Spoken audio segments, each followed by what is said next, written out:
I'm not your grandmother. You were born from a low-educated woman who married into the family, so you're just a stranger.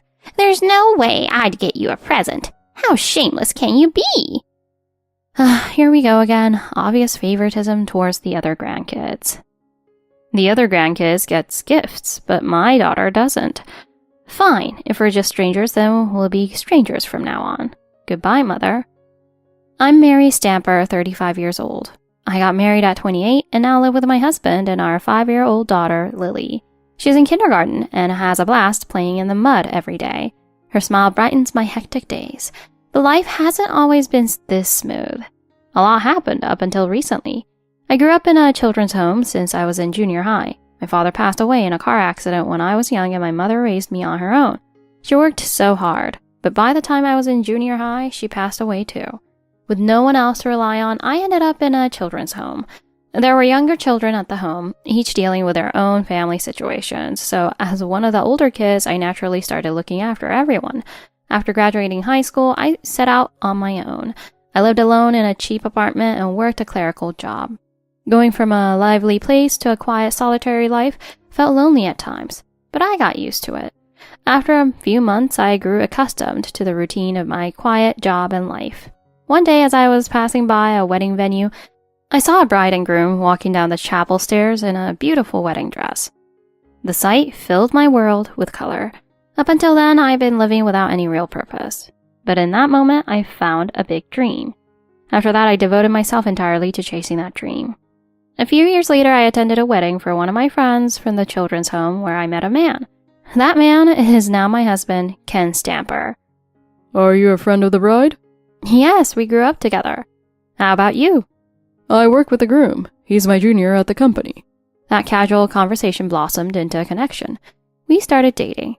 Ken graduated from a prestigious university and worked in sales at a major trading company. He was the definition of an elite, but was humble and kind. Those traits drew me to him, and we eventually got engaged. The day came to meet Ken's family. That day left a lasting, shocking impression on me. Hello, my name is Mary. I've been dating Ken. I carefully chose a blue dress for the occasion and went to meet his family.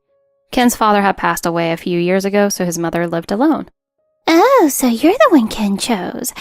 Ken said he wanted to introduce a wonderful woman, so I was looking forward to meeting you, but you seem a bit plain. I was taken aback by her blunt remarks.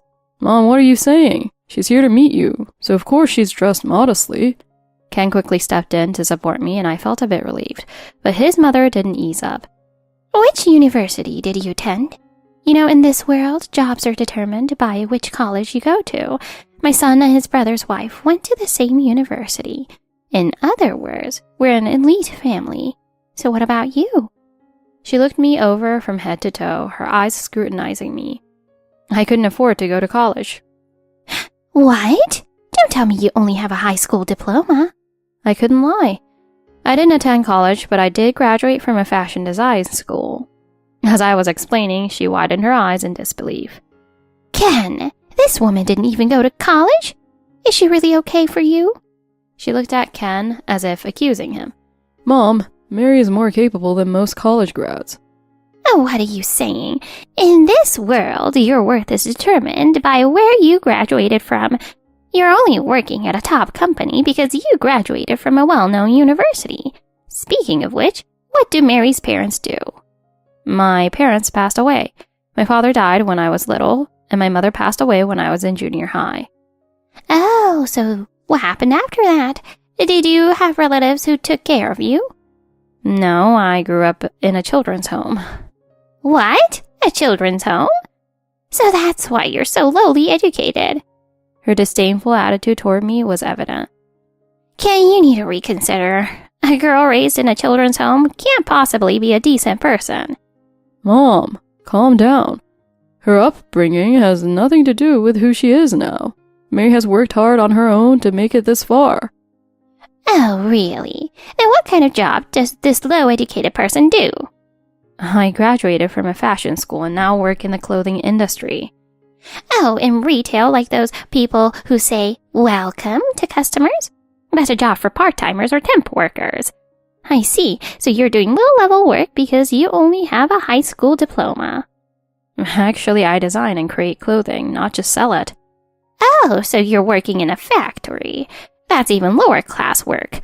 I heard most of that work is done overseas now, so I'm surprised there's still a place for it nearby. Honestly, I'm shocked in many ways. Watching her disdainful expression, Ken spoke up again. Mom, Mary's clothing designs are incredible. I was amazed the first time I saw her work.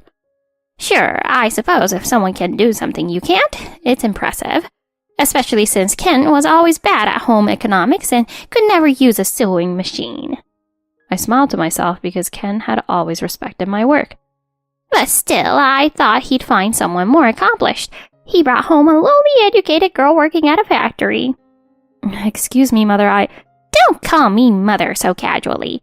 With your low education and unimportant job, you'll be dependent on Ken's income once you're married. That means my monthly allowance will stop. If I lose that, I won't be able to make ends meet. Ken, are you really going to take this lowly educated girl and abandon your own mother? It was clear she was more concerned about her own future than our marriage. Ken had told me about the allowance situation when he proposed. Since his mother was living on a pension, Ken had been helping her financially since he started working. It seems she was taking out her frustrations on me, worried that my presence would threaten her stability. Mom, don't worry. I'll keep sending the allowance, so please let us get married. With that, we finally received her reluctant blessing. However, she didn't once address me by my name that day. A few months later, we held our wedding ceremony, but Ken's mother didn't attend. We had even planned a surprise just for her at the ceremony, and Ken had urged her to come. But she didn't show up. Ken was deeply disappointed. The one silver lining was that I became close with his older brother's wife, Mia, through the wedding. Mia already had one child and was 9 months pregnant with her second. Despite being heavily pregnant, she attended our wedding.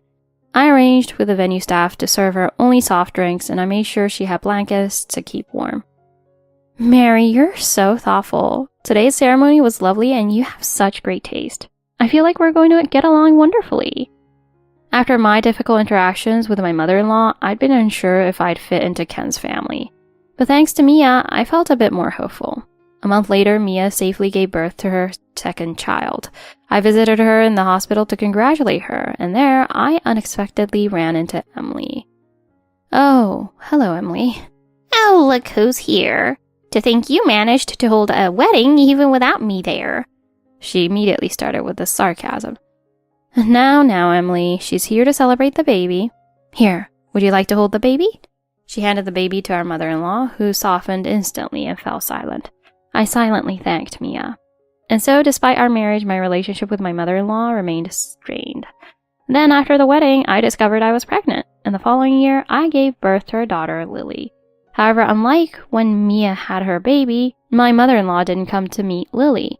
Mia, on the other hand, visited with her 2 young children to congratulate us. Congratulations, Mary. Thank you so much, Mia. I'm so grateful you came, especially with 2 little ones. Of course. As a senior mom and your sister-in-law, it's the least I can do. Having your first child is such a big step, and I remember how lonely it can feel. And since you don't have other family nearby, I thought I'd come support you. I doubt Mother will come around, though. Yes, it does seem that way. I had informed my mother-in-law about my pregnancy, but she never once checked in on me. I decided not to stress myself by visiting her during my pregnancy. I took maternity leave from work and prepared for the baby at home, though I was still anxious as the due date approached. Mia, however, frequently reached out to support me. When I told her I was expecting, she immediately congratulated me. She shared advice on managing morning sickness and what essentials to prepare for the baby. She was truly a lifeline during that lonely time. And thanks to her support, I safely welcomed Lily into the world. She's adorable. Girls are so different, aren't they? I have 2 boys, but seeing a little girl like her makes me want one too. It's a shame Mother isn't here to see her. I wish she'd come to meet her granddaughter too. But I suppose she still doesn't like me. She occasionally talks to Ken, but she's avoided seeing me entirely. Now that there's a cute granddaughter, maybe things will change. I'll do my best to help improve things between you 2. Unfortunately, not long after, Mia's family had to move overseas for her husband's work. I'm sorry, Mary. I said I support you, but now we'll be far away. My husband's transfer is indefinite and we're not sure when we'll return. No need to apologize, Mia. Thank you for everything. Take care, especially with the kids being so young. With that, Mia's family moved abroad, and we said our farewells. A while after Mia's departure, we planned Lily's baby blessing ceremony. Since my mother-in-law now lived alone and her beloved older son's family was abroad, I thought she might be lonely, so I invited her. Mother, we're planning Lily's baby blessing soon. Would you like to join us? I'd love for you to meet her. You certainly have some nerve, don't you?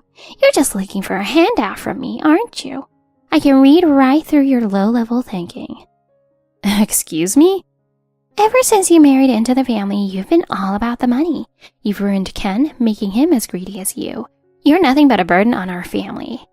Mother, what are you talking about? Oh, don't play dumb. You stole Ken from me, and then brought this whole mess into our lives. This is why I can't stand low-educated people. She abruptly hung up. I had no idea what she was referring to. 5 years passed, and my relationship with my mother-in-law remained as strained as ever. No matter when we saw her, she always gave me a harsh glare. But one day, she unexpectedly called me. Hello, Mother. Is everything okay? She rarely called me, so I was worried something might be wrong. Do I need a reason to call? Anyway, the big news is that my eldest son's family is finally coming back from overseas. She sounded unusually cheerful. Oh, I see. Yes, I can't wait to see my precious grandsons again. She had always shown a strong preference for her older son's family, especially her grandsons. Though Lily and I visited her on holidays, she barely acknowledged her as her granddaughter. We're having a welcome back party for them, and you'll be responsible for all the preparations. Even someone with your limited skills should be able to manage that. Let's go with a Christmas-themed party since they'll be back at the end of December. Given that you work in fashion, you should at least be able to handle the decorations. I was happy about Mia's family returning and agreed to help with the party setup. Maybe this would be an opportunity to improve things between us. On the day of the party, I arrived early with 5-year-old Lily to get everything ready. We brought along a medium-sized Christmas tree and ornaments from home, as well as food supplies in our car. As expected, Emily hadn't prepared anything. You're late. Hurry up, or my eldest son's family will arrive before you're finished. I'm sorry, Ken got called into work unexpectedly, so he'll be here a bit later. Is that so? Though we were supposed to come together, Ken had been called back to the office, so it was just Lily and me. Well, hurry up and get started. She was as cold as ever, but Lily and I were used to it. As we were decorating, I heard the front door open. Hello, Mother. How have you been? Mia arrived with her 2 children, who had grown so much. Emily greeted them with a big smile, a stark contrast to how she treated us. Oh, welcome home. I've been so well. Was it cold outside? Oh, come on in, quickly. Where's Tom?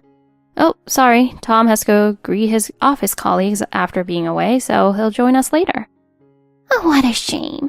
So this is the big brother and this little guy is the younger one, right? Boys are just adorable. She doted on Mia's sons without acknowledging Lily or me, even though we were right there. Oh, Mary, you're here too. And Lily, you've grown so much. Girls are so much fun to dress up, aren't they? I love her outfit today. Such a great sense of style. Lily beamed with pride at Mia's kind words. Mia's attentiveness was as wonderful as ever. Oh, that reminds me. Today's a Christmas party, so the kids need presents. She handed out gifts with a warm smile, saying, Here you go, big brother, and here's one for the little guy. I hope you like them. Mia's children thanked her politely. Aren't they such smart kids, saying thank you so properly? Seeing this, Lily hesitantly asked, Grandma, where's my present? Emily's face twisted into an angry scowl. A present? How greedy. I'm not your grandmother. Why would I have a present for you? Shocked, Lily burst into tears and clung to me, crying. Mommy, why is Grandma mad at me? Did I do something wrong? You put your child up to begging for a present? This is why I can't stand people like you with no education. You and your daughter are outsiders in this family. My sons went to elite universities, but you're just a high school graduate with a low-class job. I don't recognize you as family. You're just a stranger to me. I couldn't stay silent any longer. Mother, that's cruel. You made us decorate everything, but you call us strangers? Well, you are strangers. You're not related to me by blood, and who knows if that child is even Ken's. With your background, it's hard to trust who you might have been involved with. Mia intervened, trying to stop her. Mother, please. There are children here. Oh, right. Leave it to Mia to think of things like that. That's the difference between someone with a degree and you, Mary. You know, Mia has been sending me monthly support without me even asking. She's sent around $10,000 each year, which has been such a big help to my lifestyle. Mia looked puzzled upon hearing this. Then my mother-in-law, forgetting about the grandchildren nearby, started to laugh haughtily. I couldn't take it anymore. Not only was she treating me as an outsider, but she was also doing the same to Lily. I had endured so much because she was Ken's mother, but not anymore. Mother, I need to speak with you. I've put up with this for Ken's sake, but I can't tolerate it any longer. I'm done with this relationship. You've always treated Lily and me as strangers, so from now on, we'll respect that. I took Lily by the hand and left Emily's house. As we were leaving, I saw her sneer as if she had won. Outside, we ran into Ken, who had just arrived from work. I told him everything that had happened. Ken, I can't do this anymore. I try to make it work because she's your mother, but she's crossed the line. I'm stopping the financial support. She's made it clear that she'll never consider us family. Ken listened carefully and agreed. A month later, we received an unexpected visit from my mother-in-law. She entered our home without even a greeting. I heard from Tom that Mia was visiting. Ah, there you are.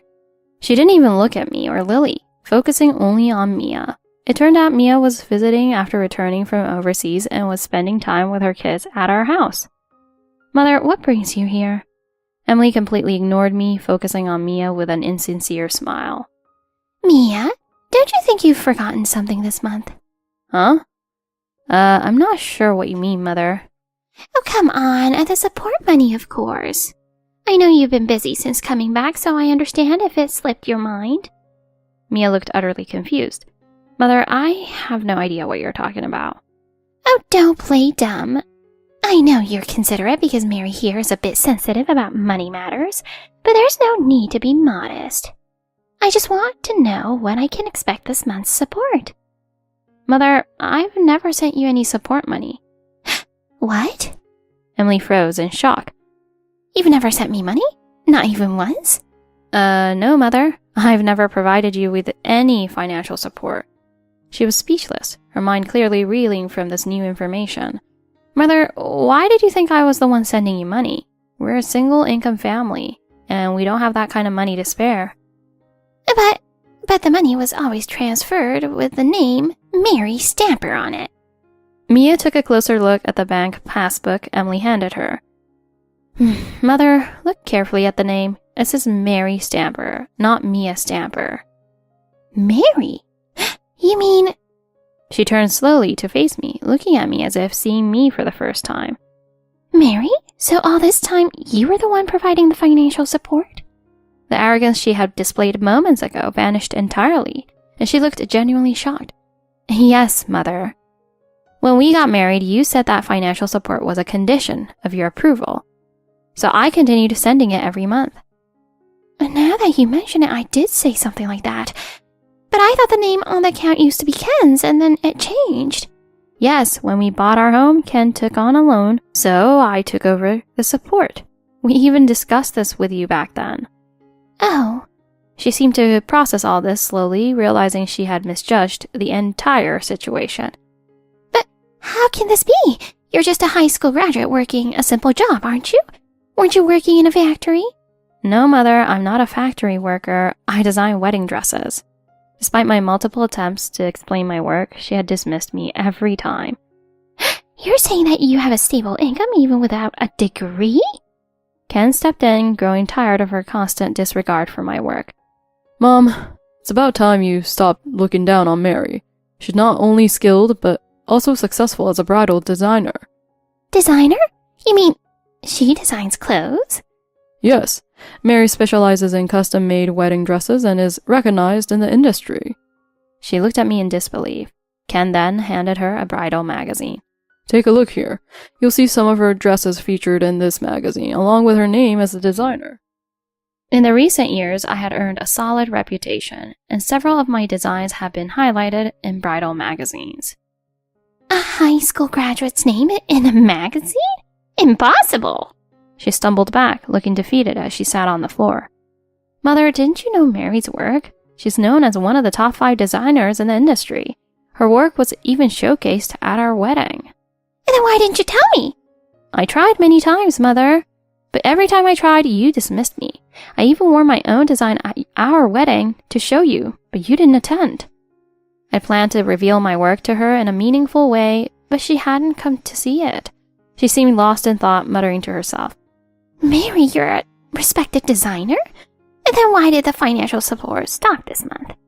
You must be doing well enough to keep it going. Mother, you called us strangers.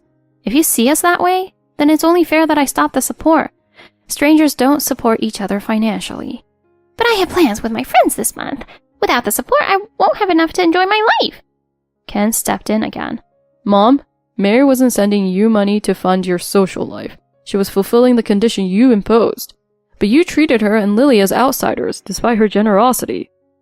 Mary, please, don't cut off the support. That money brought joy to my life. But you can still live off your pension, can't you? I don't have the resources to support someone who doesn't consider us family.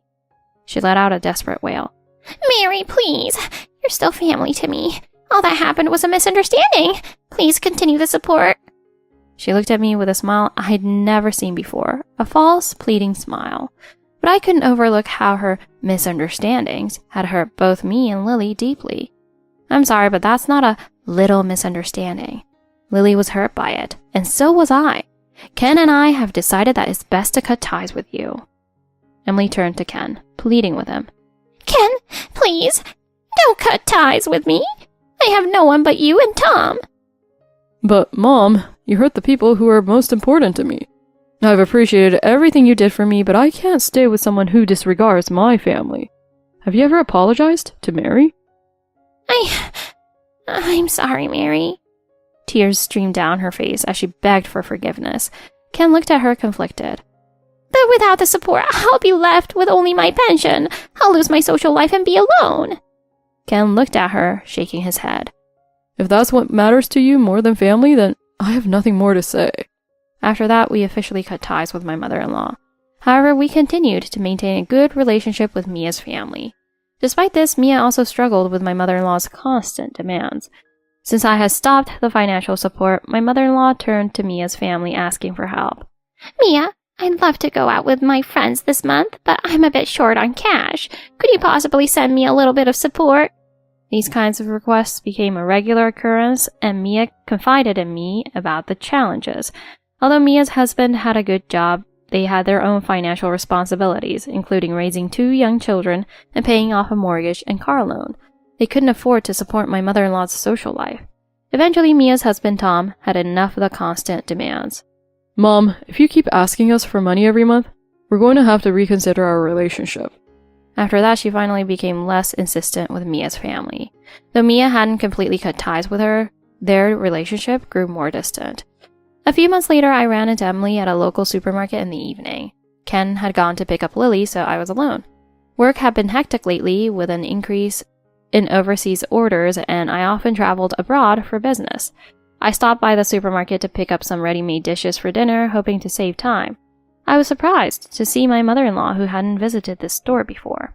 At first, I thought about avoiding her, but something unusual caught my attention. She was acting strangely, nervously glancing around the store.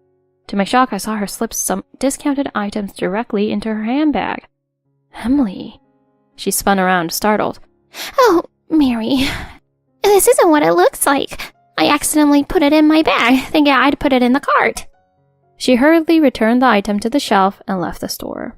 It seemed I had inadvertently prevented her from committing a crime. A few months later, I heard from Mia that Emily had become a shut-in. She had been caught shoplifting multiple times and was now a known repeat offender in the area. Her reputation in the neighborhood suffered, and even the local children began calling her the shoplifting grandma. No longer able to bear the public shaming, she stopped going out altogether and isolated herself. She had once been highly social, often going out with friends, but now she avoided any social interactions. Perhaps this was the inevitable consequence of her actions.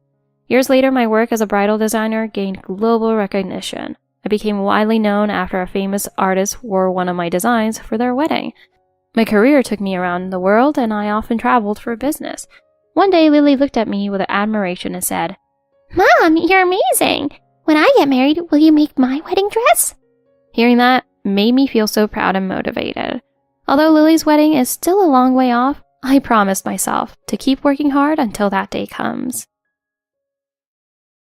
My Mel ordered sushi for everyone except me, so I called the chef and ordered my own $300 sushi feast.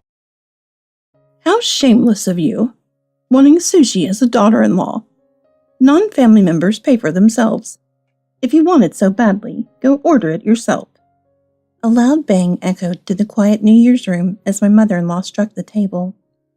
My chopstick slipped from my hand, clattering onto the tatami mat. The quiet, mocking laughter of my gathered in-laws felt like a snake's tongue licking over me, chilling me to the bone. I clasped my trembling fingers tightly together on my lap, my face burning with a mix of shame and frustration. I gripped my hand so hard that my nails left crescent-shaped marks on my palms. The handmade New Year's dishes I had prepared with care since early morning now tasted bitter in my mouth. Amanda abruptly stood, sliding her feet across the tatami mat, and reached for the phone on the stand. "Hello, Mr. Izumi? We'll need sushi for 10, please." She glanced at me with a wicked smile as she placed the order, clearly enjoying the moment. I fought to keep my face steady, suppressing the heat rising to my cheeks. "What's with that face? You look so suspicious. I guess your background shows." She pointed at me and laughed in a loud, obnoxious way, slapping her hand against the table and turning to the gathered relatives as if seeking their agreement. Laughter broke out again. All right. Mom, don't say such harsh things." My shoulder jolted at my husband's voice, and for a moment I felt a glimmer of hope. "Not letting her eat at all would be cruel, but honestly, you wouldn't even appreciate fancy food, right? So just have some ginger." His words echoed with a cold laugh, and I tried to stand slowly, but my legs trembled so much they wouldn't cooperate. Leaning on the tatami mat with one hand for support, I finally managed to stand and involuntarily murmured, "I'm sorry." I thought to myself that surely it was because I was a bad daughter-in-law that I was treated this way. Here in my husband's family home, so far from my own, nothing I did ever seemed to go right. But today, something felt different. Something that I had long suppressed was now quietly, yet unmistakably, igniting deep within me. I fled to the kitchen, clutching the phone with trembling hands. From the room, I could hear my husband and Amanda laughing loudly. Taking a deep breath, I lifted the receiver. "Hello, Mr. Hidaka?" I said, my voice shaky. On the other side of the line, it felt as if the wheels of fate were quietly beginning to turn.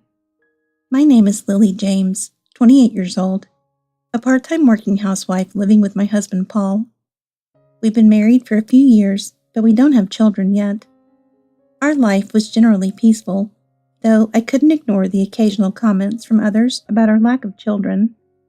In this small town, a little far from the city, everyone seemed to know everyone else, and the constant questions and comments about my private life made me feel trapped and uncomfortable." "Lily, still no kids, huh?" "Well, we're hoping for one soon." "You can't just hope for it, you know. You have to try harder." Embarrassed by the blunt comment, I felt myself shrinking inwardly, looking down. Many of my coworkers at the supermarket knew my mother-in-law Amanda, and though they weren't openly cruel, they often pried too much, making me feel out of place. But I endured it, thinking I was helping to uphold Amanda's reputation. Shortly after we got married, Amanda had told me, "I won't allow you to live off my son's earnings as a full-time housewife. I'll get you a job at the supermarket." At 76, Amanda was a prominent figure in the local women's association, and she had many connections. So when she arranged the job for me, I had no choice but to accept. Reluctantly, I went to work at the supermarket, enduring the harsh looks and remarks from those around me, keeping my head down. Naturally a quiet person, I was always cautious not to say anything that might cause problems. This caution stemmed from a time early in my job when I accidentally mentioned a trivial complaint about my husband, which quickly reached Amanda and resulted in a stern lecture. In our town, people spent their free time gossiping while shopping, as everything from schools to shops could be found here, making it a complete self-contained community. Amanda's information network was impressive. It sometimes felt like people were eavesdropping on every word I said. My in-laws' house, just a short distance from ours, was a frequent hub for gatherings. Amanda often hosted parties with neighbors and relatives, and I was expected to assist with everything, from cooking to cleaning up afterward. Among these gatherings, some large-scale events happened multiple times a year, such as the year-end cleaning, New Year's greetings, and seasonal festivals.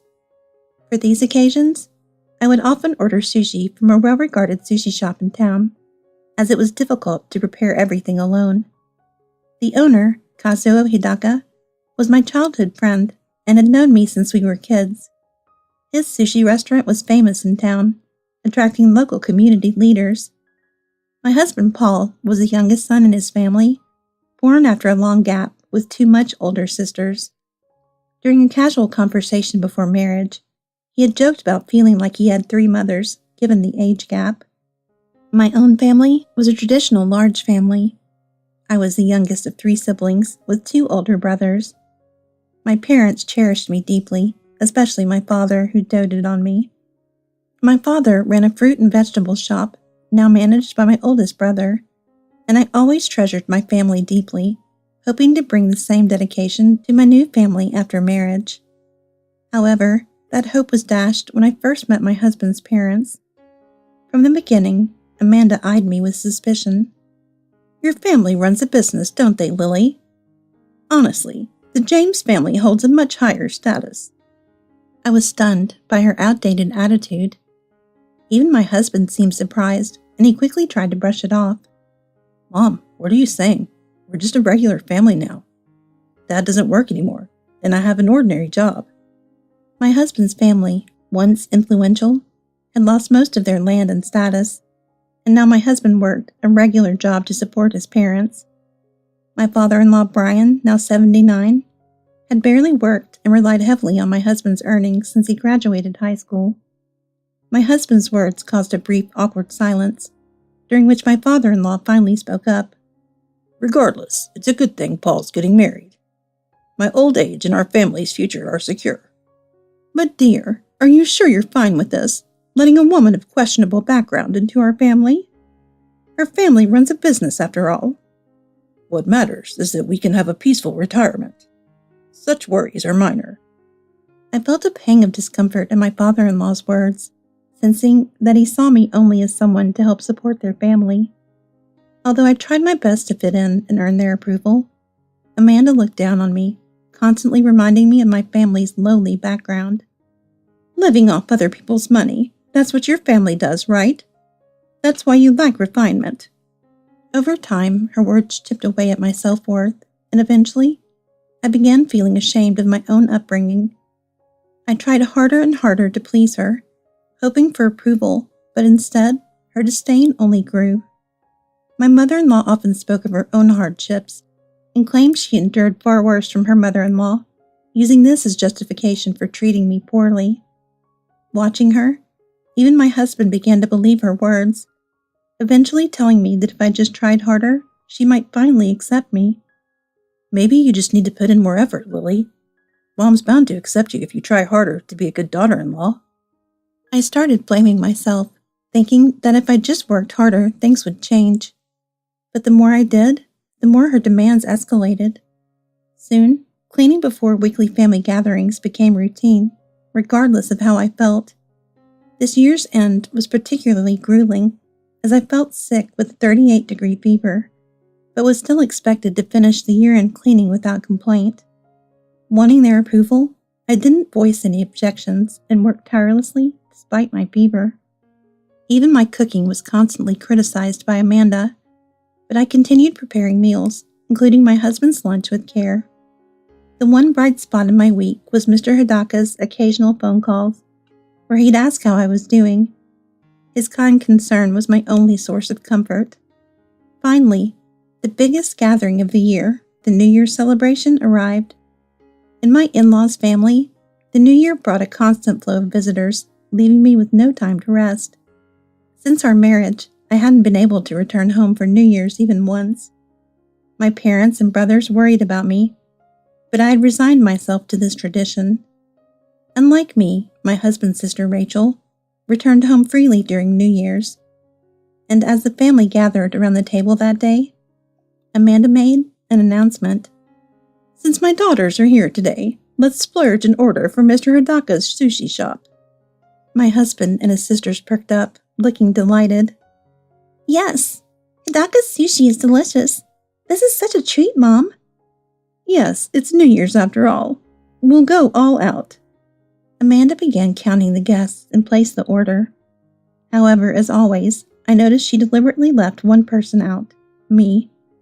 Amanda had only ordered enough sushi for everyone else, leaving me out as she often did, making it clear that, as the daughter-in-law, I was not considered family. Although I was used to this treatment, seeing her ignore my presence so blatantly stung, especially with my sisters-in-law smirking at me. Without thinking, I found myself asking her quietly, "What about my portion?" She finished the phone call, glanced my way, and said coldly, "How dare you, as a daughter-in-law, expect something so expensive? If you want sushi, pay for it yourself." Reflexively, I lowered my gaze and whispered, "I'm sorry." Apparently dissatisfied with my apology, she responded harshly, "Oh, what a half-hearted apology. And what's with that sullen face? Just as I thought, your background really shows." She pointed at me and laughed in a loud, obnoxious way, slapping her hand against the table, and turning to the gathered relatives as if seeking their agreement. Laughter broke out again. All right. Don't be so mean to her, Mom." My husband's voice seemed like he was defending me, but his tone was indifferent. "Not giving her anything would be too cruel. But she probably wouldn't appreciate it anyway, right? Just eat the pickled ginger." My husband's mocking laugh echoed in the room, and I was left speechless. They often berated me, and I had come to believe it was somehow my fault, that I had continually disappointed them. I had tried my best to be a good wife and a good daughter-in-law, yet here I was, feeling utterly lost. My heart felt like it was reaching its limit. My husband had never once truly taken my side since our marriage. I bit my lip, looking down as I tried to contain the growing sadness inside me.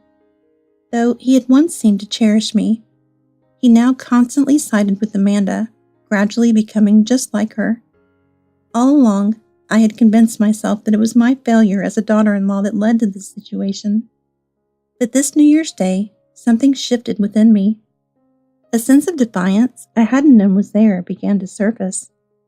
Filled with a sense of rebellious courage, I excused myself to the kitchen, picked up the phone, and dialed Mr. Hidaka's sushi shop. "Hello, this is Hidaka Sushi." I took a shaky breath and said softly, "Hello, this is Lily." There was a brief silence before he responded gently, "Lily, is everything all right?" His caring tone nearly broke me, and I could only manage a trembling yes.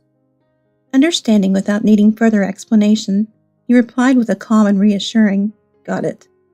A short while later, Mr. Hidaka arrived himself, bringing a luxurious platter of premium sushi to my in-laws' home. Although his employees had already delivered the sushi Amanda had ordered, he personally brought my order separately. "Here's the sushi platter, priced at $300. He announced this loudly enough that the relatives in the main room could hear. Curious, they began gathering at the entrance to see what was happening. Meeting my gaze, he addressed me clearly. "This premium sushi was specially ordered by the young lady of the house." He invited me over, opening the sushi platter in front of everyone. The sushi was a dazzling array of the finest ingredients, far beyond the ordinary selection my in-laws were used to. The luxurious display of sushi astonished my in-laws, and I felt a sense of lightness, like I was floating as I watched them murmur and whisper. For the first time, I felt liberated, as if the weight pressing on my chest had been lifted, even though a tinge of guilt lingered. Turning to Mr. Hidaka, I thanked him softly. My mother-in-law, seeing the difference in quality, was visibly taken aback, her mouth opening and closing as she tried to find words. I didn't order anything like this. My husband and his sisters began protesting loudly, claiming it was a mistake, that there must have been a mix-up in the delivery. But Mr. Hidaka merely raised an eyebrow and gave them a sharp look. Didn't you say yourself, ma'am, that she isn't family? How dare you say such nonsense? I won't tolerate such lies. Mr. Hidaka ignored her outburst and continued calmly. No mistake. The young lady here asked me to bill this separately, as if it wasn't for family. His words created an awkward silence that filled the room. With a sigh, he then turned to my husband and fixed his gaze on him. Young man, she is your family, isn't she? You should be the one to pay for her. The $300? I don't have that kind of cash right now. Staying composed, Mr. Hidaka calmly handed over the bill and looked directly at my husband. The young lady here is a valued customer. She's also someone important to you, isn't she? My husband shifted uncomfortably, avoiding Mr. Hidaka's unwavering gaze as his shoulders slumped. Watching this, Mr. Hidaka sighed again before turning to Amanda, his tone turning slightly disappointed. I never imagined a household that would exclude someone in their own family from a meal. Amanda's face turned bright red, and she began yelling furiously, spewing insults, her voice grating and loud. Her behavior drew murmurs from the relatives gathered around, some raising their eyebrows in disapproval. Unfazed, Mr. Hidaka continued his work with calm professionalism, contrasting starkly with the chaotic atmosphere my in-laws created. As he prepared to leave, he turned back toward Amanda and my husband, adding one final pointed remark. As you've made clear, for anyone who isn't family, it's self-pay. Surprisingly, I felt a surge of confidence as I flashed a calm smile and addressed my in-laws. Yes, as you said, family members pay for themselves, so I'll cover my own. I surprised even myself as the words came out, and for once, I felt unburdened, a kind of joy lifting my spirits. Mr. Hidaka cast a brief, approving smile in my direction before turning back to my husband. My husband, at a loss, turned to his mother for help, and she begrudgingly handed over the payment to Mr. Hidaka, fuming. Mr. Hidaka accepted their payment with a polite nod, as if nothing unusual had happened, and left, leaving a trail of whispers among the relatives behind him. After he left, some relatives began exchanging opinions, some supporting Mr. Hidaka's actions, others questioning the in-laws' behavior, the gossip spreading like wildfire. That evening, my husband stormed out, humiliated, and went drinking with his friends, not returning until the next morning. For the first time in ages, I savored the meal Mr. Hidaka had brought, enjoying every bite of the special sushi he had made just for me. The following morning, my husband returned home, hungover and still fuming with resentment. Because of you, I was humiliated. My friends laughed at me, saying I can't even control my own wife.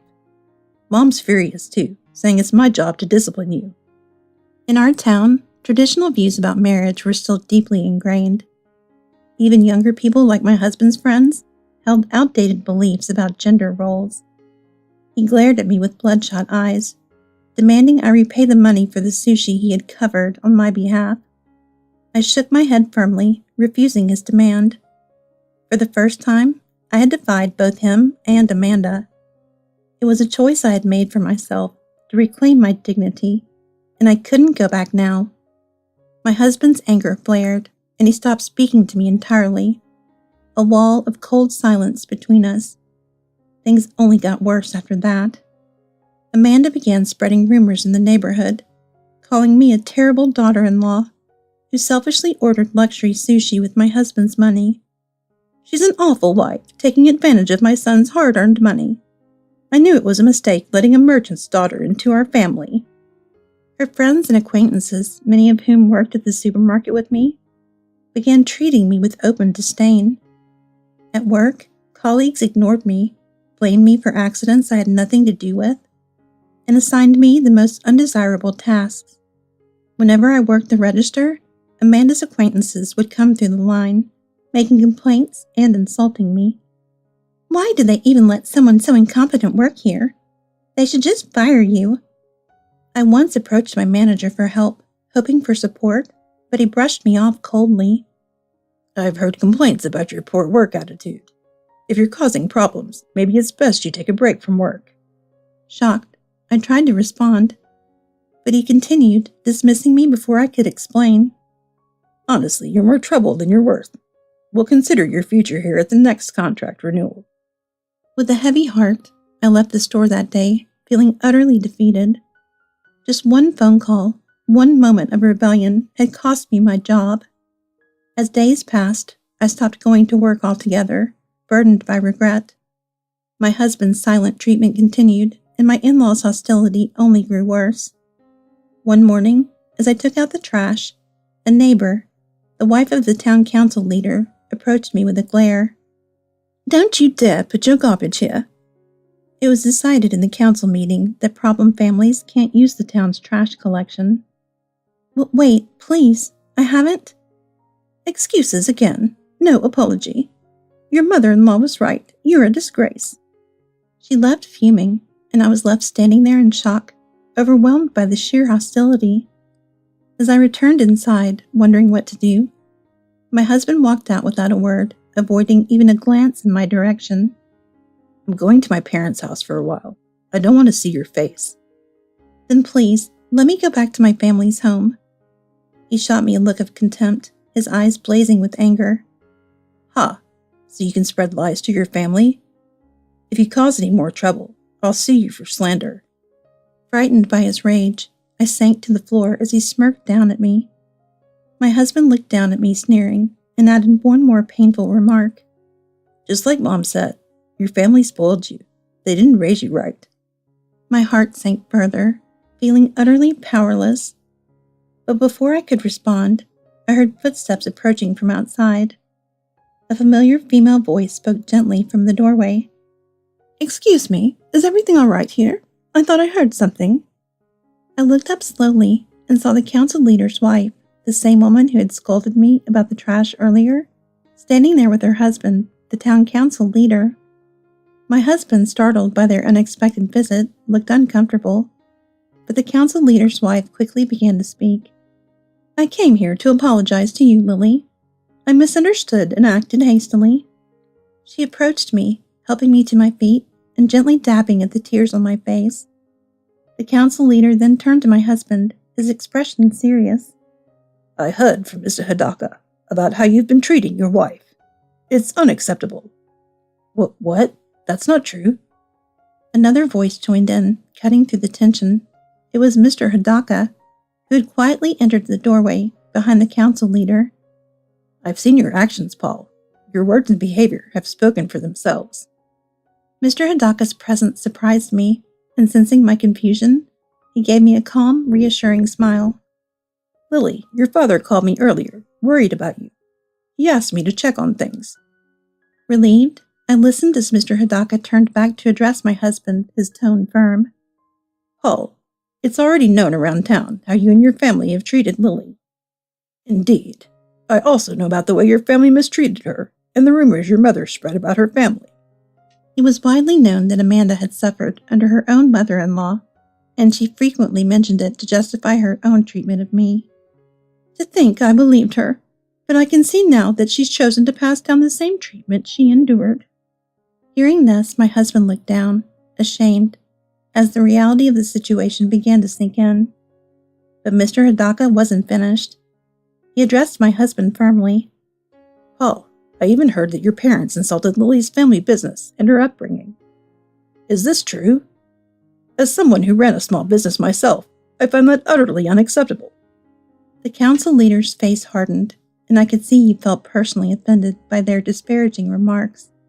Paul, I used to respect your father, but after this, I'm deeply disappointed. This town deserves better. Yes, we trusted your family with community responsibilities, but this behavior can't be ignored. Hearing this, my husband looked shattered. The facade his family had built was crumbling around him, and he seemed lost. Turning to me, Mr. Hidaka offered a kind, steadying hand. Lily, let me take you home. Gather your belongings.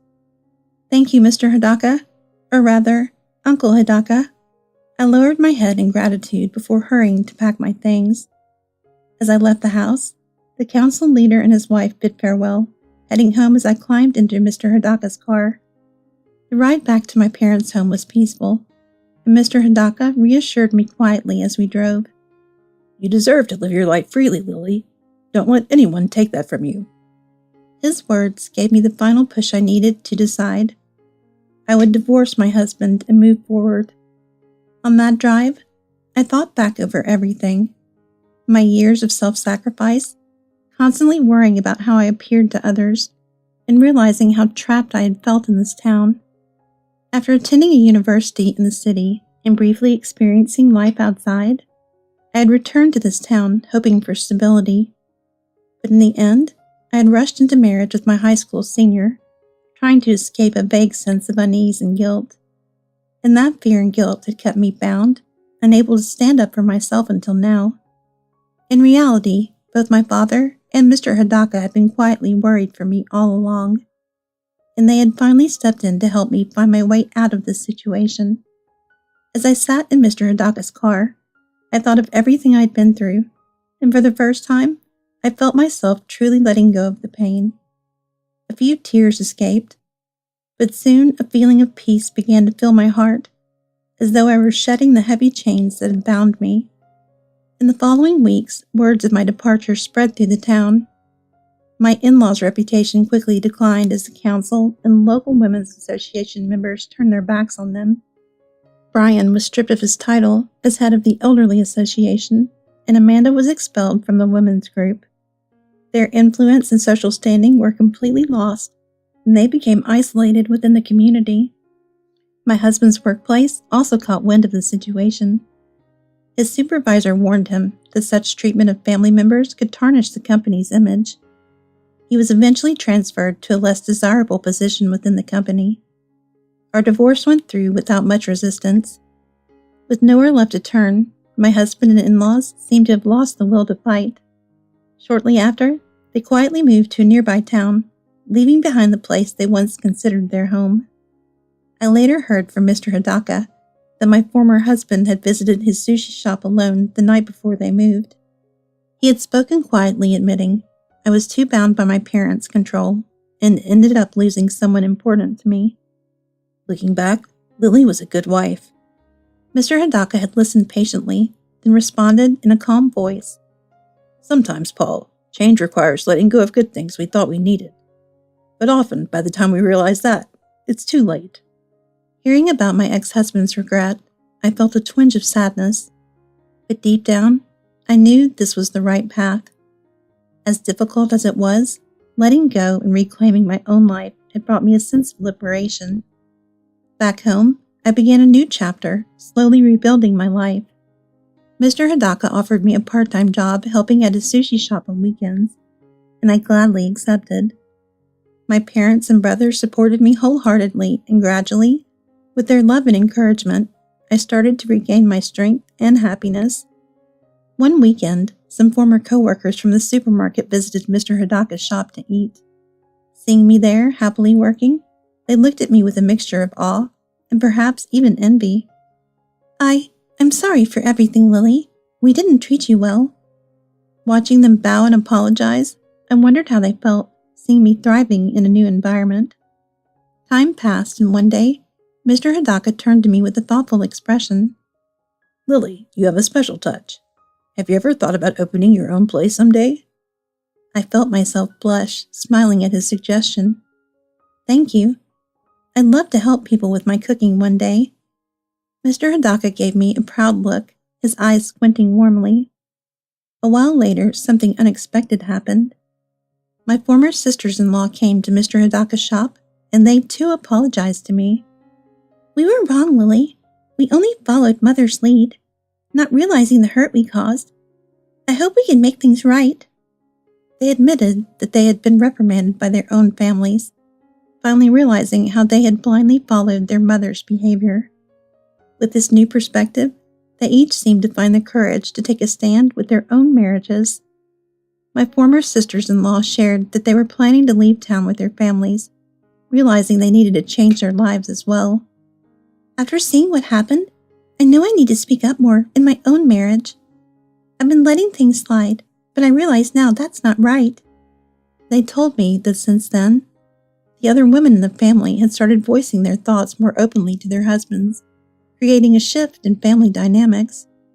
Slowly it seemed a change was spreading through the town. A newfound courage among wives and daughters-in-law to express their own feelings and stand up for themselves. Feeling the breeze of this new change, I sensed hope growing within me. Returning to my parents' home, I embraced this fresh start, and my life gradually settled into a peaceful, fulfilling rhythm. Working at Mr. Hidaka's shop, I enjoyed my new freedom and the sense of purpose it gave me. With my family's support, I felt like I was slowly healing and growing stronger, bit by bit regaining my joy and self-confidence. My family's encouragement helped me rediscover my love for cooking, and each day I worked, I felt more at ease, finding peace in my new life. And so, life went on. My former in-laws, now isolated and without influence, struggled with their new reality. My ex-husband's father was removed from his position in the community, and Amanda, too, lost her place in the Women's Association. Unable to bear the loss of their social standing, they moved away to a nearby town where they remained mostly forgotten. For me, this closure brought a deep sense of release.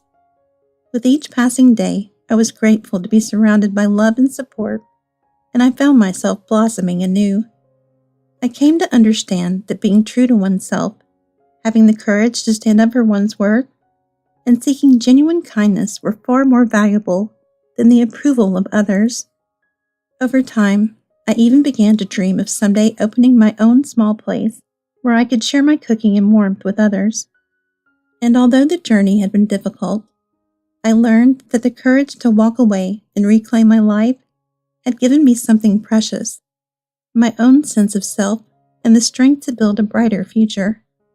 As I continued working at Mr. Hidaka's sushi shop, I felt both proud and grateful for the life I was creating, a life shaped by my choices for myself and for those who had always believed in me.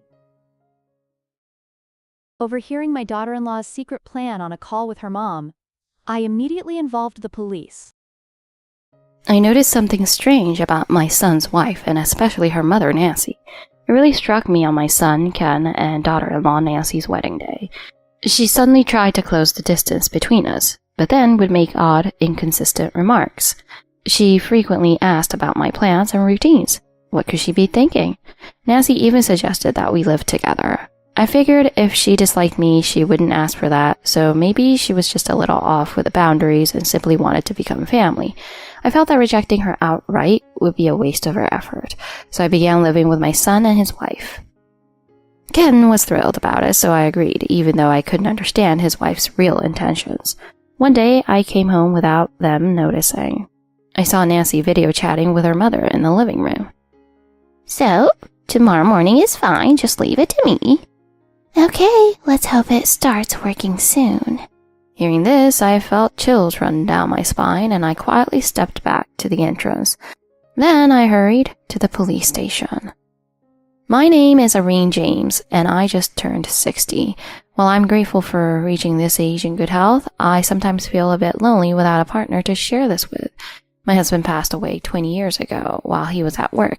At the time, our son Ken was still in elementary school. Ken was too young to understand the sudden loss. That morning, I had walked to the door to say, "Have a good day," like always, but my husband had already left in a rush without saying goodbye. I had no idea it would be our last party. Even now, 20 years later, I sometimes dream of that morning. I go to the sunny entryway and no one is there. Oh, he's already gone, I think, disappointed. I feel like I could still stop him if I ran fast enough, but as I try to step outside of my dream, my feet are heavy and won't move. Then the phone rings loudly and I receive the terrible news of his accident. I have often wished I could redo that morning. My husband worked at a printing factory. The machines were always running, so safety checks were a daily requirement. But people have off days. Their concentration can waver based on how they're feeling. Machines, too, can malfunction unexpectedly. Unfortunately, on that day, both my husband's attention and the machine's function failed at the same time. He was caught in a tragic accident, an unfortunate turn of events that he couldn't avoid.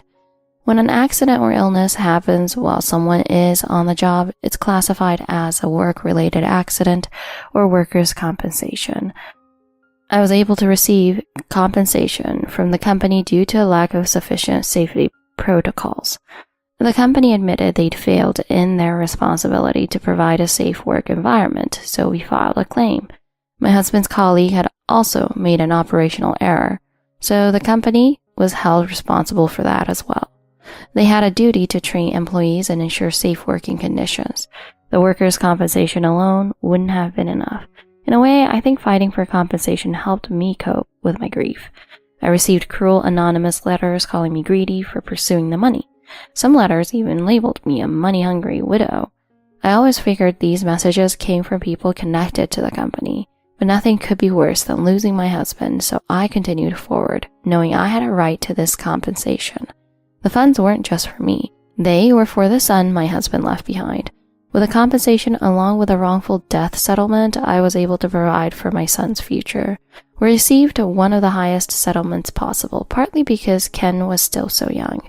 Some people expressed envy over the money, but no amount could bring my husband back. I would have given up every cent if it meant he could come home again, but that wasn't possible. With Ken needing me, I couldn't afford to let grief consume me.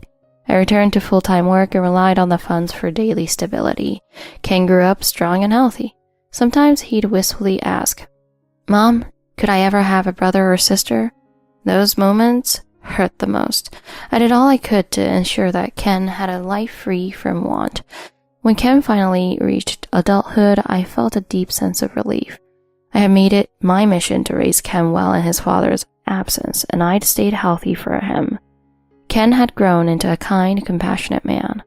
"Mom, when I get married, let's live together," he'd say. "What are you talking about?" I laughed. "Your future wife wouldn't be thrilled with that."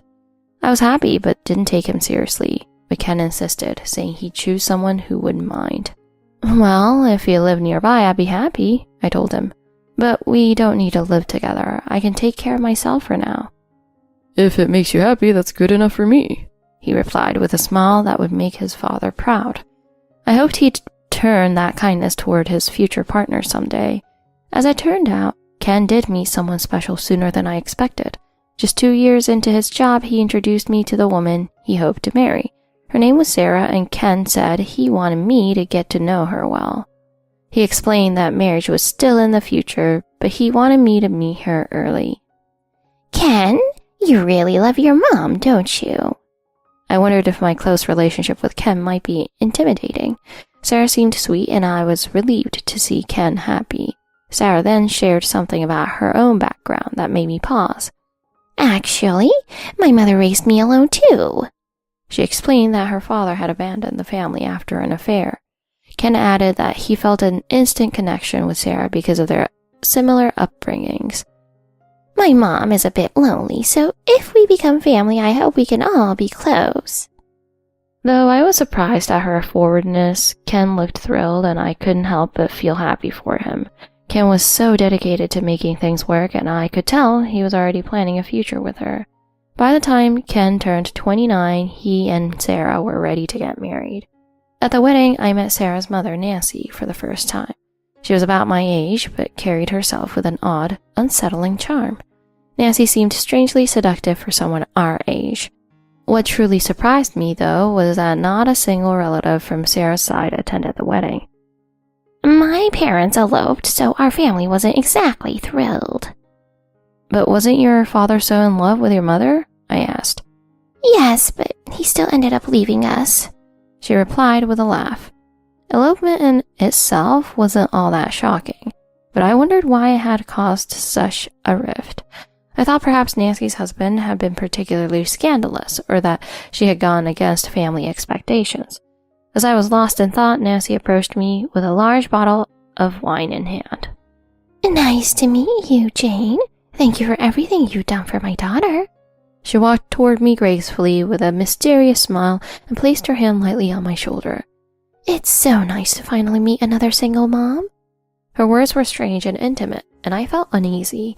If my husband were still here, I'd want him to keep his distance from her. Nancy radiated a charm that felt intrusive and almost threatening.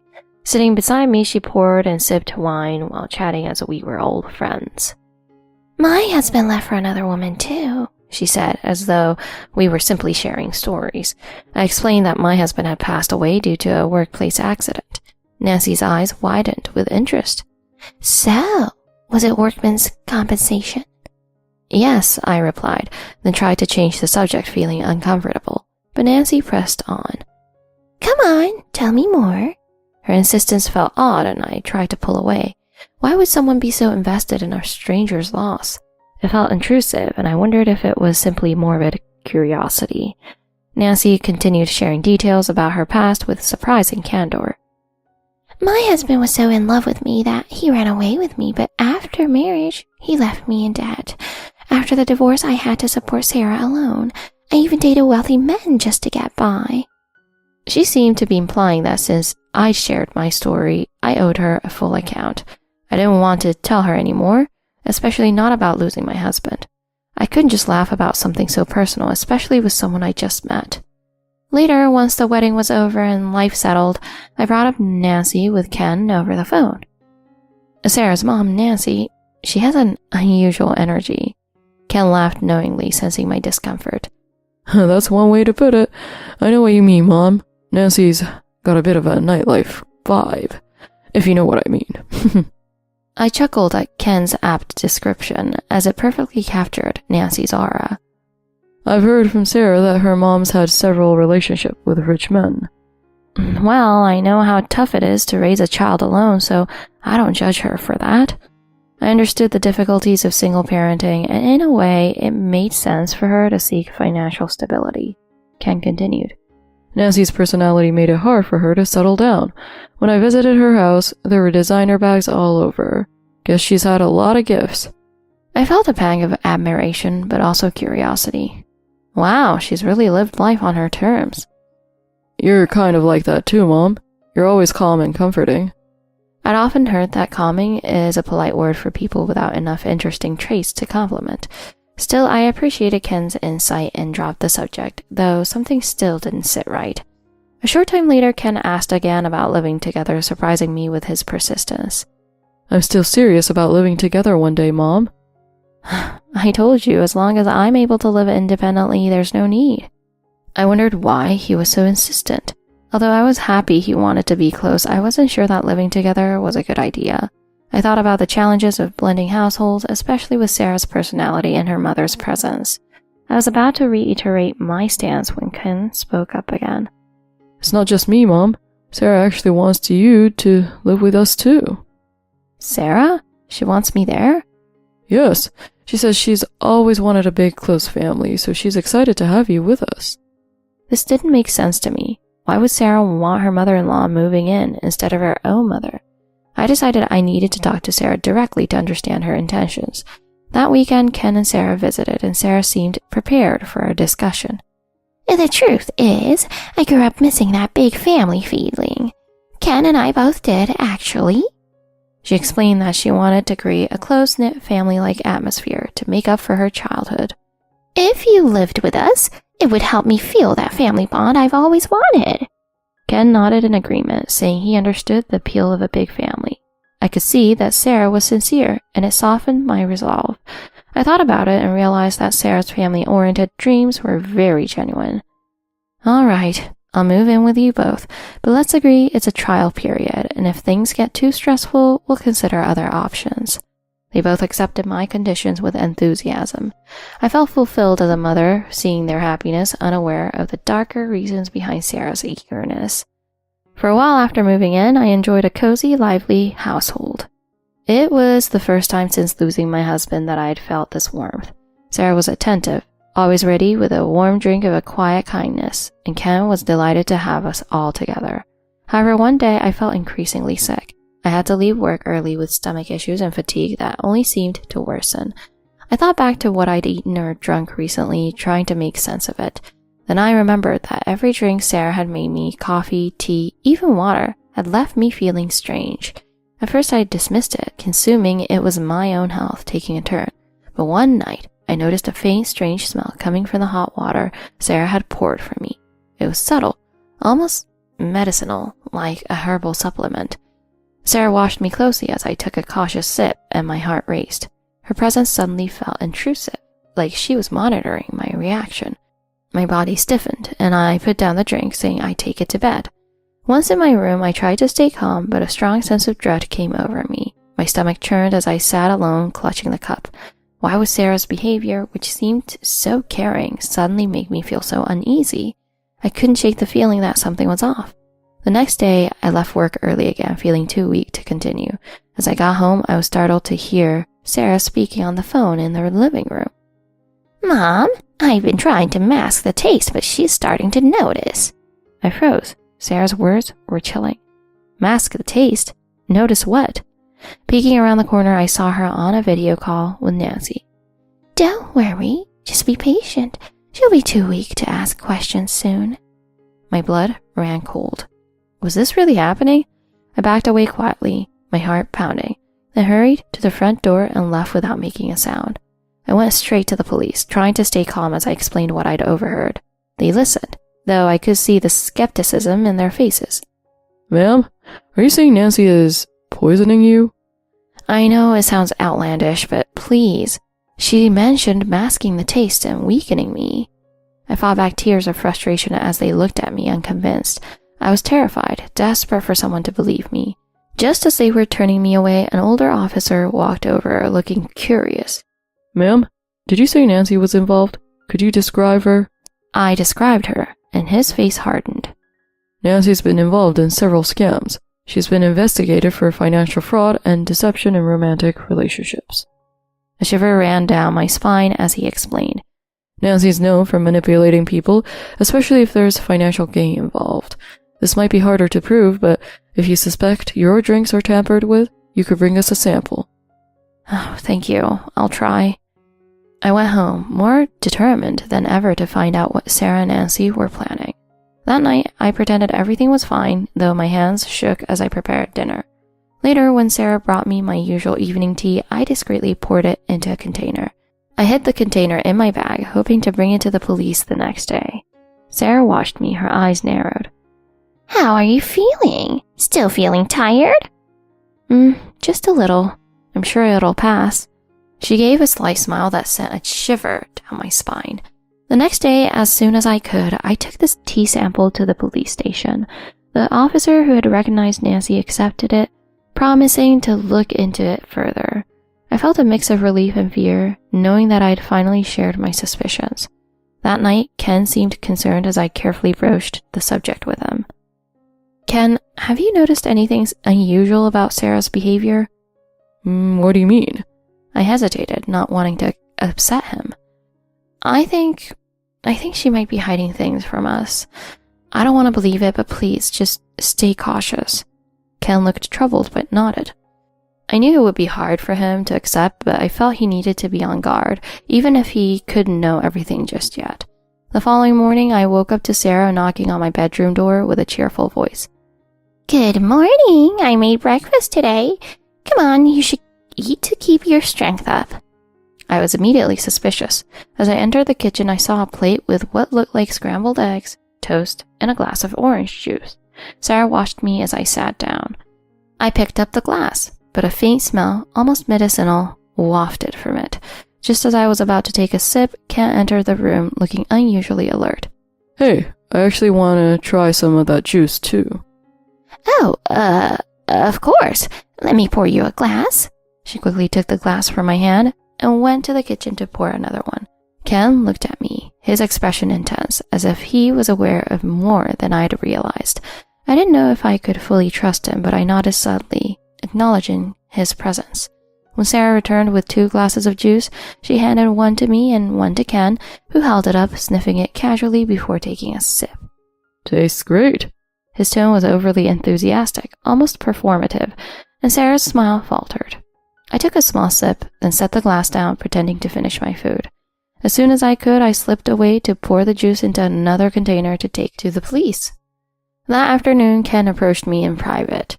Mom, is there something I should know about Sarah and her mother? I hesitated, but decided he deserved to know the truth. Ken, I overheard Sarah talking to Nancy about weakening me. I think they're trying to get access to my finances. Ken's eyes widened, and he seemed caught between disbelief and anger. Are you sure? I've even brought samples of my drinks to the police. They're testing them now. Ken looked at the ground, processing what I'd told him. I can't believe it, but I believe you, Mom. For the first time, I felt a wave of relief. Later that night, Ken and I agreed to confront Sarah together but carefully. We'd wait for confirmation from the police before taking any drastic action. A few days later, the police contacted me. They had found a mild but consistent trace of a laxative-like substance in my drinks. I was instructed to gather further evidence carefully and keep my son informed. That evening, as Sarah was preparing tea, I noticed her slipping something from her pocket into the drink. I calmly reached for my phone and took a discreet photo, saving it as evidence. After she handed me the tea, I thanked her and set it aside, pretending I'd drink it later. I had what I needed to bring to the police, and Ken was becoming more suspicious by the day. The next morning, when Ken and I finally confronted Sarah, her reaction was shockingly calm. Why would I want to hurt you? We're family, aren't we? Ken spoke up, his voice firm. Sarah, Mom overheard you and Nancy, and the police tested the drinks. They found traces of something that shouldn't be there. For a moment, I saw her mask slip, her eyes flashing with anger. Fine. You've always been suspicious of me, haven't you? Well, I don't need this. She stormed out, and I could see a mix of betrayal in her and Ken's face. He looked at me, clearly shaken. Mom, I'm sorry. I should have noticed something sooner. Ken, it's not your fault. I'm just glad you're safe. Sarah's actions led to a police investigation, and eventually Nancy was also implicated for her involvement in past fraud cases. Ken and I decided to live together for a while, supporting each other through the emotional aftermath. We both learned a hard lesson about trust and the importance of standing together as family. From then on, I vowed to live cautiously and cherish every moment, knowing how fragile trust could be. My in-laws mocked me for leaving my cheating husband until I froze all their accounts.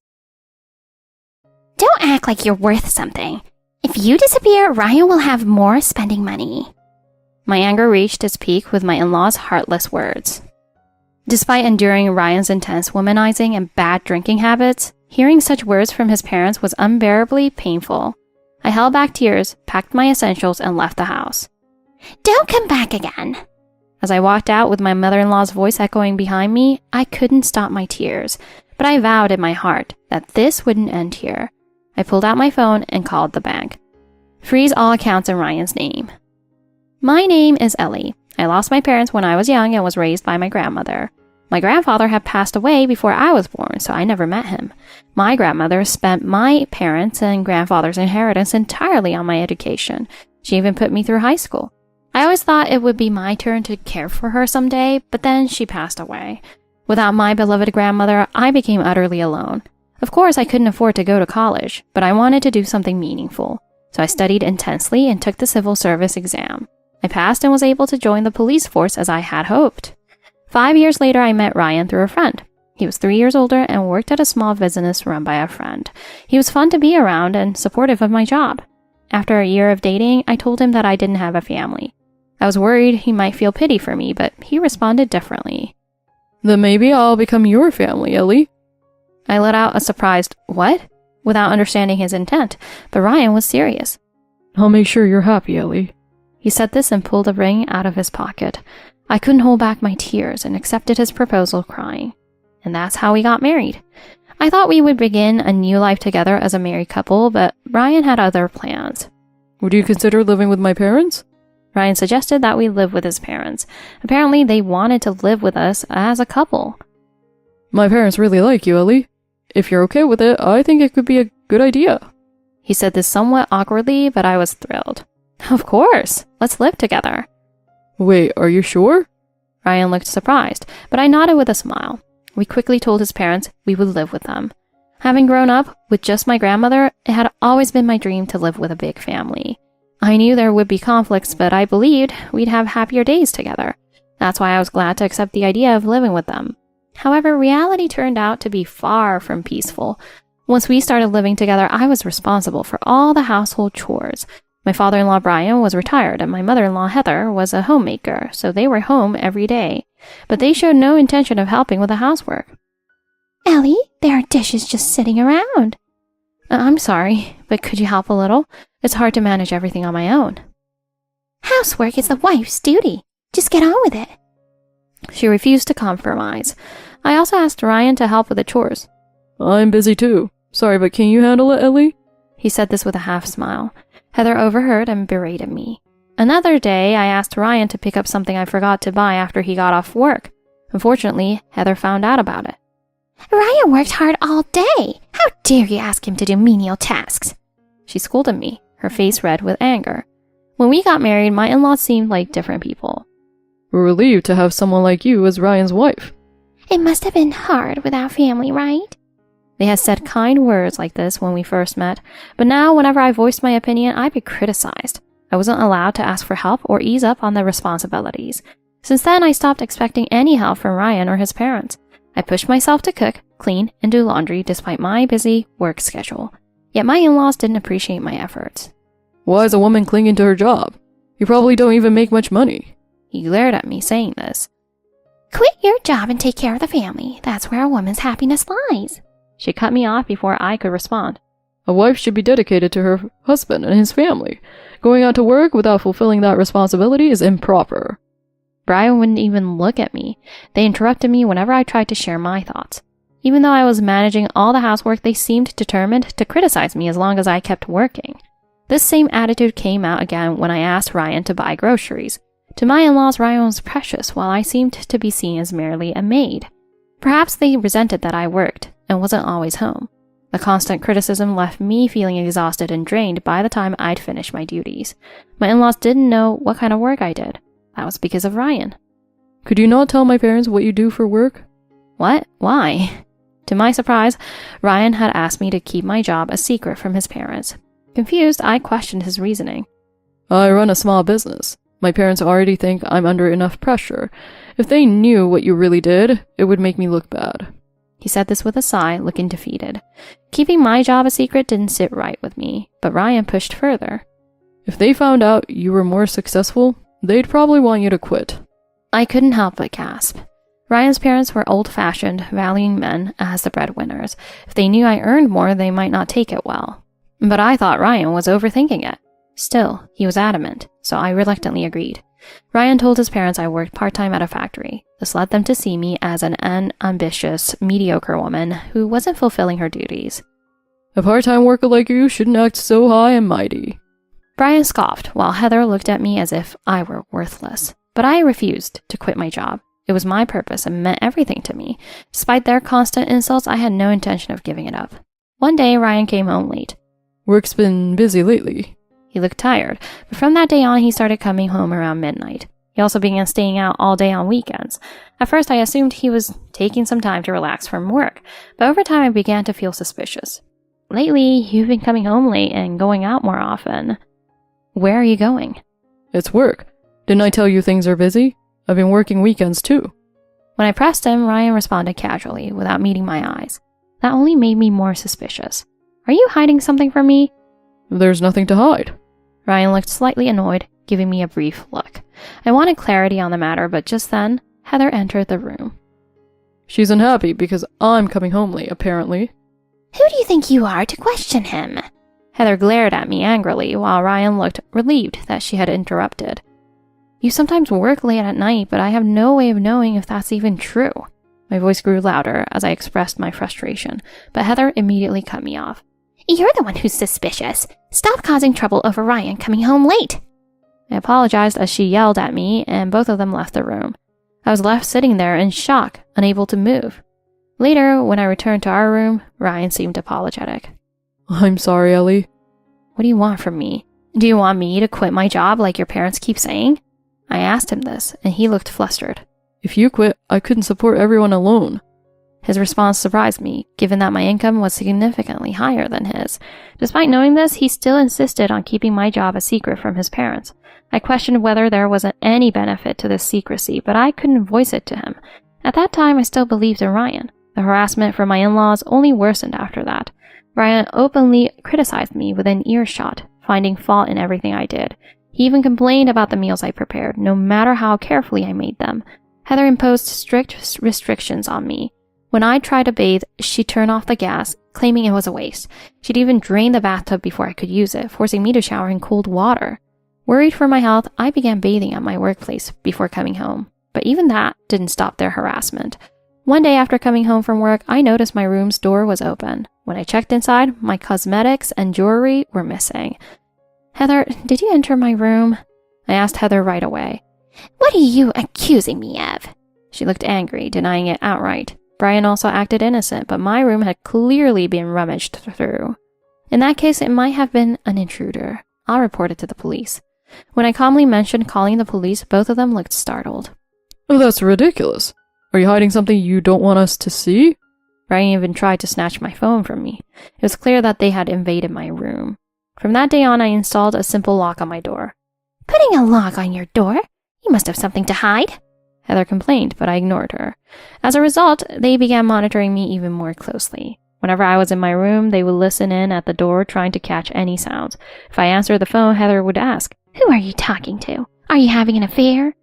If I was doing housework, Brian would come over and say, Just hurry up and finish already. Are you really working or are you just fooling around with someone? I felt more on edge at home than I ever did at work. I knew the situation wouldn't improve, so I decided I had to tell Ryan. I explained how his parents kept entering my room without permission. You know how they are. My dad has always been like that. But that wasn't the only issue. I told him about the cold showers, the restrictions on shopping, and how I couldn't even use the bathroom freely. Doesn't your workplace have a shower? Despite my efforts to convey my struggles, Ryan just smiled and dismissed my concerns. His response left me feeling helpless and frightened. How long do I have to endure this? I keep my job a secret and face this treatment at home, and you won't even help me. My voice rose in frustration, and Ryan sighed. If you hate it that much, just quit your job. Then maybe my parents will stop bothering you. I was speechless. I had thought he understood my passion for my work, but he seemed annoyed now. I'm tired too, you know? I don't want to hear you complain about my parents all the time. He said this as he took a beer from the fridge. Recently, Ryan's drinking had noticeably increased. At home, he always had a drink in hand, and whenever he drank, he would refuse to listen to me, shouting at me if I tried to talk. Normally, I would hold back, but that day I couldn't stay silent. Are you really going to work, or are you spending time with someone else? What are you implying? Ryan's tone became cold, but I pressed on. You're having an affair, aren't you? Why do you think that? He downed his beer and glared at me. Your spending has increased, and I've seen charges on my card that I don't recognize. His response was indifferent. So what? If you're unhappy, we can get a divorce. A divorce? I was stunned by his words and couldn't respond right away. If we divorce, you'll be all alone. But if that's what you want, go ahead. He said this with a satisfied look on his face. So you admit it. You're cheating, aren't you? Without proof, don't accuse me. If you're serious, bring the divorce papers. I'll sign them. Ryan left the room, leaving me alone with my thoughts. I had trusted him, thinking he'd change if he realized his mistakes, but something inside me finally snapped. Ryan refused to protect me, and my in-laws continued to oppress me without knowing the truth. I decided there was no reason to sacrifice myself for people like them anymore. I made a phone call to set things in motion. The next morning, Ryan had stayed out all night again. As I prepared breakfast after my night shift, Brian loudly remarked from the kitchen. Out all night again. Who knows what she's doing out there? I sighed and brought the food to the table. I told you I work night shifts. Why are you always so suspicious? I tried to keep my frustration in check, but Brian glared at me. You say it's a night shift, but you're probably out there cheating. Don't talk back to me. As he spoke, Heather nodded in agreement, clearly delighted. Their words pushed my anger to the limit. It was painful enough to endure Ryan's womanizing and drinking habits, but to hear this from his parents was unbearable. It seems pointless to explain anything to you. I'm leaving. I held back my rage, went to my room, and began packing my belongings. I knew it. Just hurry up and divorce Ryan already. You're probably hiding something. You're nothing but a parasite. My in-laws continued to hurl insults, but I ignored them, carrying my bags to the entrance. If you're gone, Ryan's allowance will go up. I'm sure he'll be happy about that. She kept following me to the door, saying, "A wife like you isn't what's best for him." I've had enough. Thank you for everything. And don't ever come back. With her final words echoing behind me, I walked away, tears streaming down my face. But I didn't stop. I promised myself that this wasn't over. I took out my phone and made a call. The call was to the bank. I introduced myself and said firmly, "Please freeze all accounts under Ryan's name." This way, they would face the consequences of their actions. I knew they would be shocked once they realized. The following day, just as I expected, my in-laws called me. What is going on? The bank account and cards aren't working. Ryan sounded furious on the phone. Ryan probably tried to make an online purchase, or Heather might have tried to withdraw cash from an ATM and failed. You must have stolen money from Ryan's account. This is a crime, you know? They seemed eager to accuse me of theft, but they couldn't have been more mistaken. It was time to reveal the truth. I didn't steal anything. The account you've been using is actually in my name. The joint account for our savings is also in my name.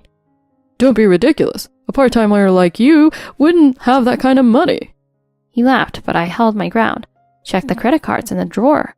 They all have my name on them. That can't be possible. I could hear them fumbling to check the cards. After a few moments, I heard a scream on the other end of the line. Why is everything in your name? Even the credit cards. You must have switched the names on everything. This is fraud. They were frantic, trying to make sense of the situation, but they were only grasping at straws. Ryan is unemployed. That's why the accounts are under my name. My voice grew cold as I stated this, and silence fell on the other end of the call. They seemed to struggle to understand what I was saying. Ryan had left his job 6 months ago after causing trouble at work. He'd been pretending to go to the office, but was actually spending his days in internet cafes. A private investigator had revealed that he'd also been meeting multiple women through dating apps. He apparently got involved with his boss's wife, which led to his forced resignation. In a small company like his, there was no way he could stay after that scandal. Even after losing his job, he continued seeing other women and spent all his part-time income on them. Meanwhile, I was the one earning money to support our household.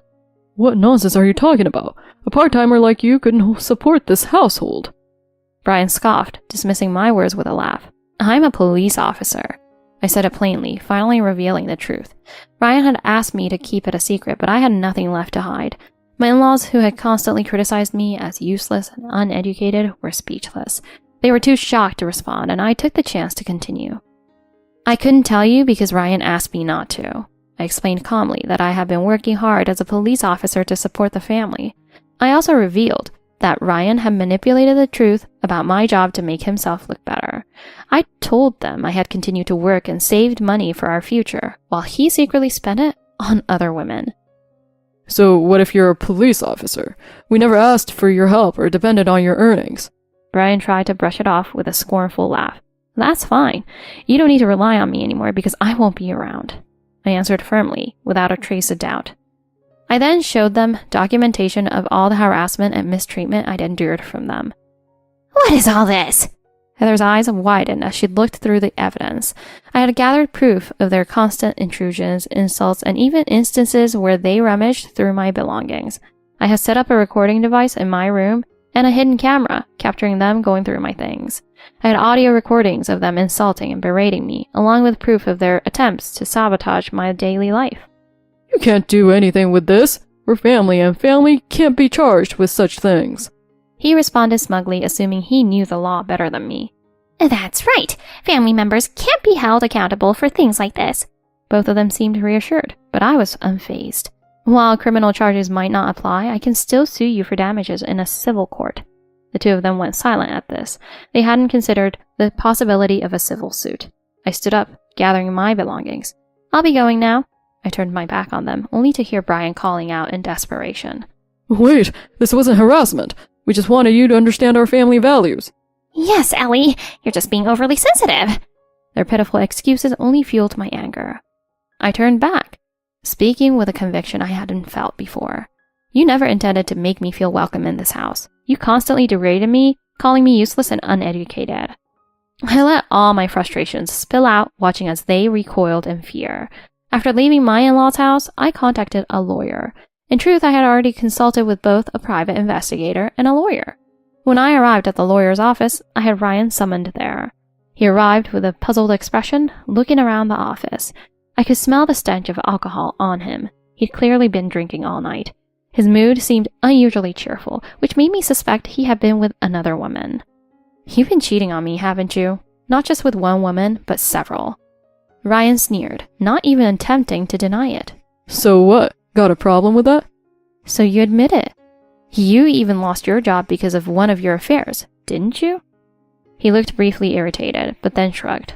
If you're unhappy, we can get a divorce. He seemed to think that the mere threat of divorce would silence me. Maybe he believed I'd fear social judgment if I divorced him. Fine, I agree. Let's get divorced. His expression shifted, surprised by my response.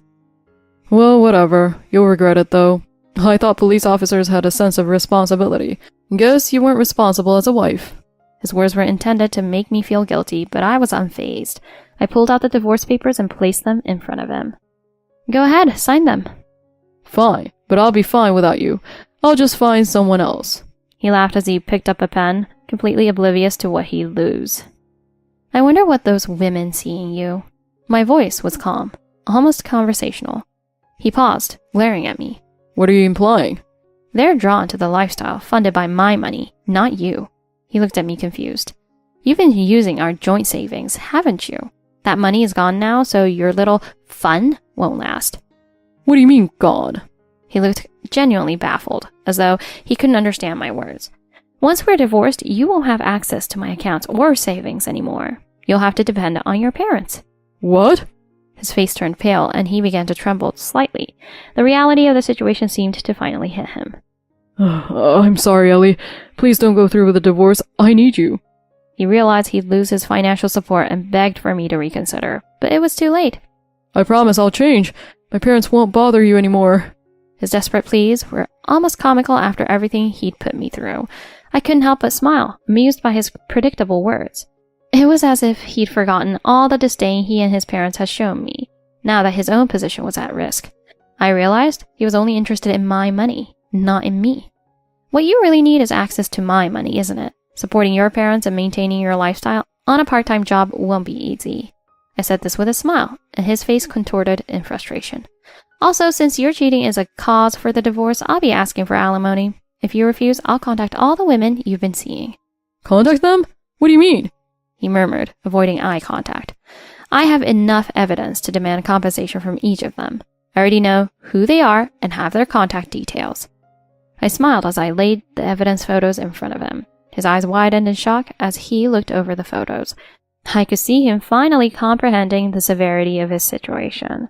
Even if he tried to avoid paying alimony, I still reach out to his mistresses for compensation. This meant that if he didn't cooperate, he'd be shunned by the very women he'd relied on. So don't think you can run from this. With that, I left the matter to my lawyer and walked out of the office. Ryan didn't argue further. I later heard that he quietly listened to my lawyer's explanation and agreed to pay the alimony. He even signed the divorce papers and handed them to the lawyer before leaving, a shadow of his former self. A few days later, the alimony was transferred in full, and I officially filed the divorce papers at City Hall. My marriage to Ryan was finally over. As I promised, I also filed a civil suit against my in-laws for emotional distress. The court ruled in my favor, and I received compensation from both Ryan and his parents. The amount was small, but the victory was priceless. At last, my battle was over. A friend later told me that Ryan and his parents had sold their house and moved into a small apartment. Between the alimony and the lawsuit, they were now deep in debt. His parents had even taken up part-time jobs to make ends meet. For people who had lived off my earnings, this new life must be incredibly harsh. Ryan was abandoned by his mistresses and had no one left. I heard he's now attending a formal marriage agency, but with no success so far. Looking back, I'm grateful. Ryan insisted on keeping my job a secret from his parents. If they had known I was a police officer, they would have exploited me even further, and divorcing might have been harder. I shudder to think of it. In that one regard, I owe Ryan a bit of thanks. I returned to my independent life in the women's police dormitory. After yearning for a family and looking forward to living together, I was now content and enjoying living alone. Married life had been nothing but painful, but now I was free, filled with a sense of liberation. I could focus on my work and felt fulfilled each day. Despite everything, I was relieved I didn't let my in-laws break me down. Now, I'm committed to protecting citizens and hope to reduce the number of people who suffer as I did. Every day, I work to make the world a safer, kinder place for everyone.